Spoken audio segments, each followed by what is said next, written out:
had a couple different thoughts of how I was going to title this, how I was going to start it.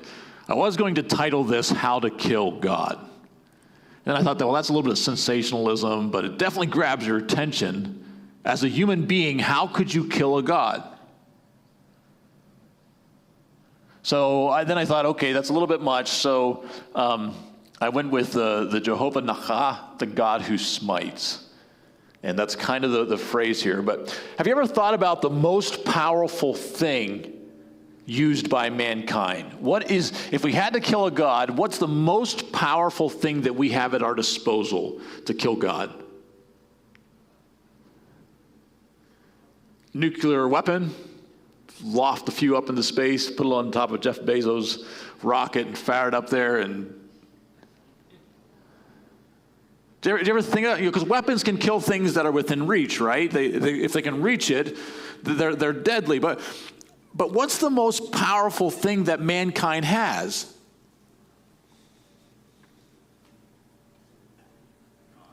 God. What? Faith?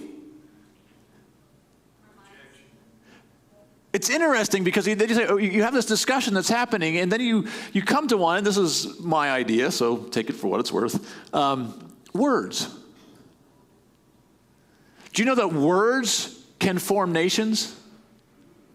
Declare war? Ask a young child that lives in a home with a demeaning parent how strong words are. Words are the most powerful thing that man has. It's what we live by. It's the only thing that we can communicate back and forth together. And God said, let there be. And there was. You want to talk powerful words that created universes, created worlds, and formed mountains and valleys and filled rivers and oceans, and the Word was. And that it was. John writes, in the beginning was the Word, and the Word was with God, and the Word was God.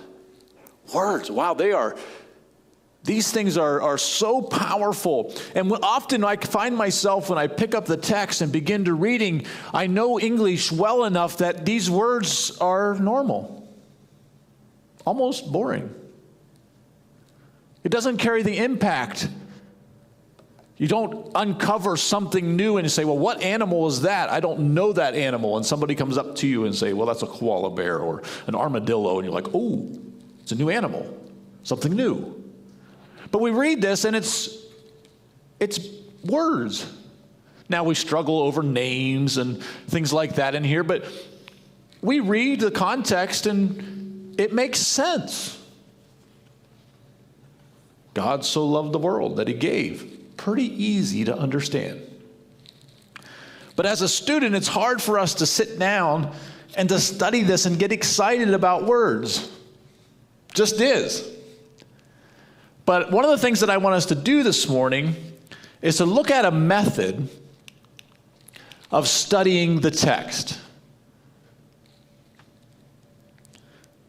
And I wanted to start with this verse. I was going to start with another one, but I decided to start here to give us the foundation. This is out of Exodus chapter 2. And this is what got me on this thought. This is the story of Moses and the Egyptian. Moses is out there. He looks all around. He sees this Egyptian hitting something with this Hebrew. And Moses sees that no one's watching, and he slew the Egyptian. And we read that. What does that mean? Somebody. He killed him. Pretty plain. Now, in the King James, you look at slew and go, well, I better look that one up because that is a little bit unique. But what's this depth that we can do? So we're going to dive in and try to understand these words. And I'm going to explain how we normally study, or how I normally study the text, is what they usually use the phrase PaRDeS. It's the Jewish way of studying the text. And there's 4 key levels in the text that they study. The first one is the P. It's Peshat. It's the simple. So we read the verse, Moses slew the Egyptian. We go, killed him. Pretty easy. Anybody can understand it. We also need to realize that in the text, the simple will always be right. You read the text, anybody can read this and understand it. If you think that I would preach that, no, you need to understand the Hebrew to be able to understand the Bible, no, you can read this and understand it. That's not what I'm getting at, but there's levels to this. There's depth to it. So the Peshat means the simple. The R is the Remez. Now this is a newer way that they've explained studying the text. Remez you couldn't find in first century literature at all, but the word allusion does show up. And Remez means hint.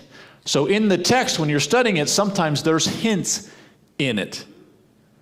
So one of the ones that I find really easy to grasp is Christ is walking to Jerusalem through Jericho, and he meets Zacchaeus.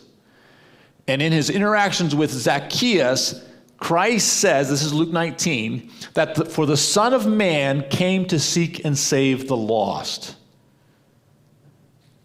What's the simple? He's coming to save the lost. What's the next level down, Remez? So Christ in his teaching, and almost everything that he teaches, is referencing something else. So our job as students is to say, why does he say Son of Man, and why does he say to seek and to save the lost? He's not just putting words together. Think master, teacher. So this background for that phrase is Ezekiel chapter 34. So God in Ezekiel 34 is very angry with the Israelites because the shepherds, the leaders of Israel, were leading them astray and have scattered the sheep. So Christ, by using that phrase, because it says that God, in Ezekiel chapter 34, would go find, seek, and save the lost sheep of Israel. God himself. Now, back up. Christ has scribes around him. He has Zacchaeus. He has his disciples. And he says, for the Son of Man is come to seek and to save that which is lost. What he just say? I'm God. What did the Sadducees and the Pharisees hear? You scattered the sheep. What did Zacchaeus hear? I can be saved. That's the power of Remez. So when you're studying these phrases, these words, there is so much depth in here. And Christ, all throughout his ministry, is quoting it. I heard one rabbi say that everything that Christ said or did was in the text that he was living out. And I agree with that. And we have to find those definitions of what's there.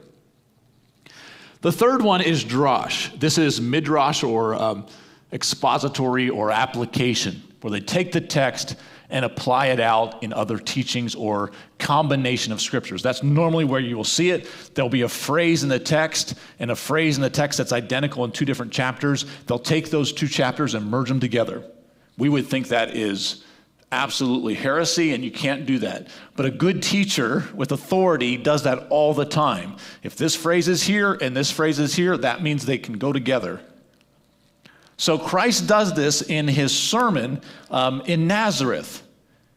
So he says, the Spirit of the Lord is upon me. He has Messiahed me to bring the good news to the poor. He has sent me to proclaim the release of the captives and recovery of sight to the blind, to let the oppressed go free, to proclaim the year of the Lord's favor.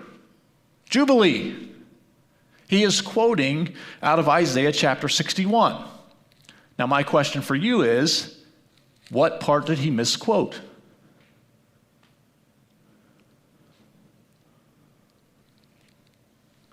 Did you know that he edited Isaiah? Left something out? Words matter. We read through it and go, that's awesome, man. He's the Messiah. Let me read to you what Isaiah says. The Spirit of the Lord is upon me because he has anointed me to bring good news to the poor. He has sent me to proclaim release to the captives and recovery of sight to the blind. Let the oppressed go free, to proclaim the year of the Lord's favor and to declare the day of vengeance on his people. This is not about vengeance. This is about seeking and saving the lost. Now, if you're in that audience, you know Isaiah. He's reading out of the scroll, and he skips a part of a verse. Now what? The final one here is the sod, S-O-D. That's the hidden and the secret. We're going to be studying the first two a little bit today, but I just wanted to put there where there's multiple depths in there. The sod normally means where you grab the root of the word.